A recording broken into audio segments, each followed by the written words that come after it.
ఇంకో పక్కన ఇక్కడికి వచ్చినప్పుడు మీరు చూస్తే నాకు ప్రాణ సమానమైన తెలుగుదేశం పార్టీ కుటుంబ సభ్యులందరూ ఇక్కడున్నారు. చాలా హుషారుగా ఉన్నారు మీరు. ఇంకా స్పీడ్ పెంచాలి. ఎన్టీ రామారావు స్పిరిట్ మీద రావాలి. మొన్న ఎన్నికల్లో మీరు చూశారు, ఒక చరిత్ర సృష్టించాం. తెలుగుదేశం పార్టీ పెట్టినప్పటి నుంచి ఎప్పుడు రాని విజయం వచ్చింది. 93% సీట్లు మనమే గెలిచాం. మనం తీసుకున్న నిర్ణయం మీరు చూస్తే జనసేన, బీజేపీ, తెలుగుదేశం కలిసి పోటీ చేశాం. తమ్ముళ్ళు, నేను చాలాసార్లు చూశాను, కానీ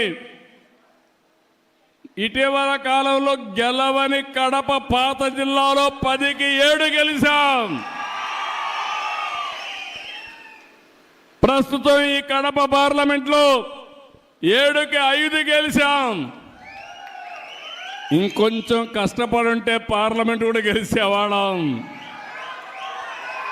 ఆ 2 సీట్లు కూడా గెలిచేవాళ్ళం.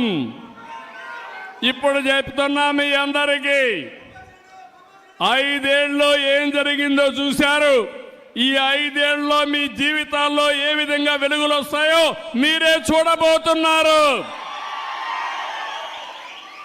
ఆ తర్వాత 7కు 7 గెలిపించాలి, 10కి 10 గెలవాలి, పార్లమెంట్లు కూడా గెలవాలి. అప్పుడే అభివృద్ధి సాధ్యం. మీరు ఒక విషయం గుర్తుపెట్టుకోవాలి.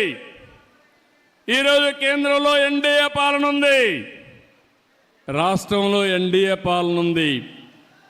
ఎన్నికల ముందు ఈ విధంగా నవ్వుతూ మాట్లాడిన సందర్భమే లేదు. కూర్చోవాలంటే భయం, ఇంట్లో నవ్వాలంటే భయం, దారిలో ఇంట్లో నుంచి బయట రావాలంటే భయం. మా ప్రెస్ వాళ్ళు ఎవరైనా ఒక ఆర్టికల్ రాయాలంటే వణుకు.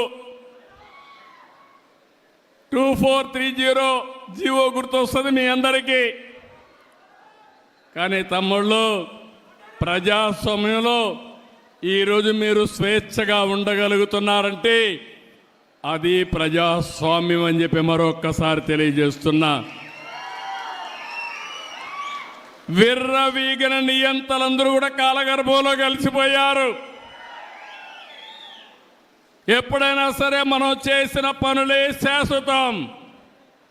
ఎన్టీఆర్ గుర్తున్నాడంటే చనిపోయి 29 సంవత్సరాలైనా రోజు రోజుకు ఆయన పైన ప్రేమ, ఆదరణ పెరిగిందంటే ఏంటి తమ్ముళ్ళు దానికి కారణం?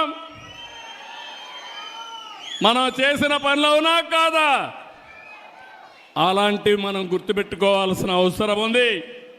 ఈరోజు కేంద్రం వచ్చిన తర్వాత నేను కూడా, మీరందరూ ఒక మంచి పని చేశారు. తెలుగుదేశం పార్టీ ఎన్డీఏ కార్యకర్తలు కూడా కష్టపడ్డారు, మెజారిటీ గెలిపించారు. 21 పార్లమెంటు సీట్లు గెలిపించారు మీరందరూ 25కు. ఇంకొంచెం కష్టపడి ఉంటే 25 గెలిచేవాళ్ళం. అని ఆ 21 సీట్లు ఒక సంజీవనిగా మారాయి. రాష్ట్రం అస్తవ్యస్తంగా ఉంది. వెంటిలేటర్ పైనుండే రాష్ట్రానికి ఆక్సిజన్ కేంద్రం ఇచ్చే పరిస్థితి వచ్చింది. ఈరోజు కష్టాలన్నీ తీరిపోయే పరిస్థితికి వస్తున్నాం, కానీ పూర్తిగా తీరిపోలేదు. అందుకే మీరు ఒక్కసారి ఆలోచిస్తే అమరావతి ప్రాజెక్ట్ని మళ్ళీ ఒకసారి అమరావతిని మనం గట్టెక్కించే పరిస్థితికి వచ్చాం. ఇంకో పక్కన పోలవరానికి ప్రాణం పోసే పరిస్థితికి వచ్చాం. విశాఖపట్నం రైల్వే జోన్ ఇచ్చారు. ఇంకో పక్కన నిన్ననే మీరు చూస్తే విశాఖ ఉక్కు, ఆంధ్రుల హక్కు అని పోరాటం చేస్తే అది కూడా కన్నుమరుగయ్యే పరిస్థితి వస్తే 13,000 కోట్ల రూపాయలు ఇచ్చి కేంద్రం ఆదుకున్నారంటే అది ఒక చరిత్ర. ఆ చరిత్ర ఎన్డీఏ వల్లనే సాధ్యం కానీ వేరే వల్ల కాదని మరొకసారి మీకు విజ్ఞప్తి చేస్తున్నా. ఈరోజు అభివృద్ధి జరుగుతూ ఉంది. నేను ఒకటే మీ అందరికీ హామీ ఇస్తున్నా, భవిష్యత్తులో కూడా మీకు అండగా ఉంటాం. నేను అభివృద్ధి, సంక్షేమం, సుపరిపాలన నాందిగా మాట్లాడాను. ఎన్నికల్లో ఈ విషయమే చెప్పాను. నన్ను నమ్మారు, మా కూటమిని నమ్మారు, నన్ను మా మిత్రుడు పవన్ కళ్యాణ్ గారిని, బీజేపీని నమ్మారు, నరేంద్ర మోడీ గారిని నమ్మారు. మీరందరూ ఓట్లేశారు. ఈరోజు మీ రుణం తీర్చుకుని కార్యక్రమానికి శ్రీకారం చుట్టాం. ఈరోజు మీరు చూస్తే అభివృద్ధిని పట్టాలెక్కించాం. ఎక్కడికక్కడ ఒక్కొక్క పని చేసుకుంటూ ముందుకు పోతున్నాం. రాయలసీమలో కానీ రాష్ట్రంలో కానీ ఒక నేషనల్ హైవేస్ అన్ని 50,000 కోట్ల రూపాయలు ఖర్చు పెట్టి 3 ఏళ్లలో పూర్తి చేస్తున్నాం. 70,000 కోట్ల రూపాయల రైల్వే లైన్స్ అన్ని, రైల్వే స్టేషన్స్ అన్ని పూర్తి చేసే బాధ్యత తీసుకున్నాం. నిన్ననే అనౌన్స్ చేశాను. జిఎస్డిపి అంటే మన తలసరి ఆదాయం పెంచడం. ఈరోజు 12.94% వచ్చింది. నేను ఒక స్వర్ణ ఆంధ్రప్రదేశ్ విజన్ తయారు చేశాను. అందులో 15% పెరగాలి. 15% పెంచుకుంటూ పోతే ఈ రాష్ట్రంలో ఎవ్వరూ పేదవాళ్ళు లేకుండా అందరికి దగ్గర డబ్బులుండే విధానానికి నేను ఆలోచిస్తున్నా. పేదరికం లేని సమాజం ఎన్టీ రామారావు గారి కళ. దాన్ని జయప్రదం చేసే బాధ్యత నాదని మరొకసారి మీ అందరికీ హామీ ఇస్తున్నా. తమ్ముళ్ళు, ఇక్కడ మీరందరూ ఉన్నారు. తెలుగుదేశం పార్టీకి ఒక చరిత్ర ఉంది. ఒకప్పుడు నేషనల్ ఫ్రంట్ అధికారంలోకి తెచ్చిన వ్యక్తి ఎన్టీ రామారావు గారు. తర్వాత యునైటెడ్ ఫ్రంట్, నేనే ఆ రోజు కన్వీనర్గా ఉండి 2 ప్రధానమంత్రులు చేశాం.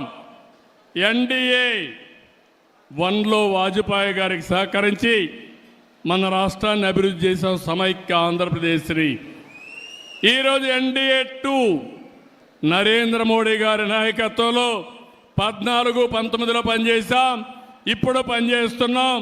నాకు ఏ మాత్రం అనుమానం లేదు. నరేంద్ర మోడీ గారి నాయకత్వంలో 2047కి భారతదేశం నెంబర్ 1 గాని నెంబర్ 2 గాని తయారవుతుంది. నా ఆలోచన తెలుగు జాతి ప్రపంచంలోనే నెంబర్ 1గా ఉండాలనేది నా సంకల్పం. అలాంటివి జరిగేటప్పుడు ఎప్పుడు కూడా తెలుగుదేశం పార్టీ ఒక ప్రాంతీయ పార్టీ కానీ జాతీయ భావాలతో పనిచేసిన పార్టీ తెలుగుదేశం పార్టీ. జాతీయ అభివృద్ధి కోసం పనిచేసిన పార్టీ తెలుగుదేశం పార్టీ. ఈరోజు మీరు చూస్తే 1 కోటి సభ్యత్వం ఈరోజు తెలుగుదేశం పార్టీలో ఉన్నారు. 1 crore. ఇటీవల లోకేష్ గారు జనరల్ సెక్రటరీ అయిన తర్వాత కార్యకర్తల సంక్షేమానికి పెద్దపీట వేశాడు. 130 కోట్ల రూపాయలు ఇన్సూరెన్స్ కానీ వెల్ఫేర్ కానీ డబ్బులు ఖర్చు పెట్టే పరిస్థితికి వచ్చారు. ఈరోజు 1 కోటి మంది సభ్యులకి ఎవరైనా యాక్సిడెంట్ జరిగిపోతే వాళ్లకు 5 లక్షల రూపాయలు ఇచ్చే ఏకైక పార్టీ భారతదేశంలో తెలుగుదేశం పార్టీ. ఇది ఒక చరిత్ర. మీ రుణం తీర్చుకుంటాం, కార్యకర్తల రుణం తీర్చుకుంటాం. అందుకనే రాజకీయంగా మిమ్మల్ని ఎదుగుదల కోసం ప్రయత్నం చేయడం, సంక్షేమ కార్యక్రమాలు చేయడం, ఆర్థికంగా పైకి తీసుకురావడానికి ఏమేం చేయాలనో అవన్నీ చేస్తామని చెప్పి కూడా నేను మీకు తెలియజేస్తున్నా.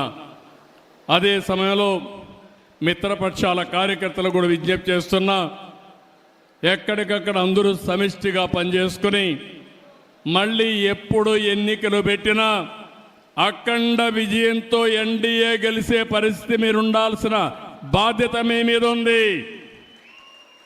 ఎప్పుడైతే నేను ఎన్నోసార్లు చెప్పాను, డబల్ ఇంజన్ సర్కార్, కేంద్రం రాష్ట్రంలో ఎన్డీఏనే ఉండాలి, అప్పుడే అభివృద్ధి పరిగెత్తిస్తుంది.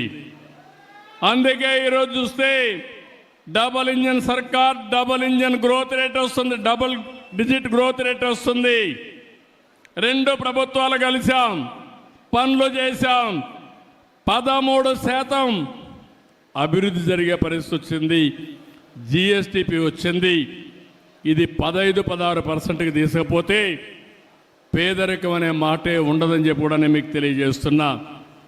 నాకు ప్రాణ సమానమైన తెలుగుదేశం పార్టీ కుటుంబ సభ్యులందరినీ మరొక్కసారి కోరుతున్నా, మీరందరూ కూడా ఇలాంటి ఎన్టీ రామారావు గారి యొక్క 29వ వర్ధంతి సభలో ఒక సంకల్పం చేయాలి.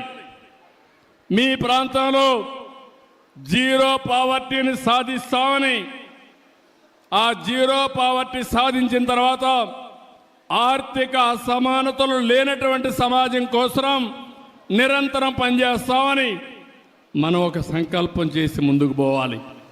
ఇది సాధ్యం.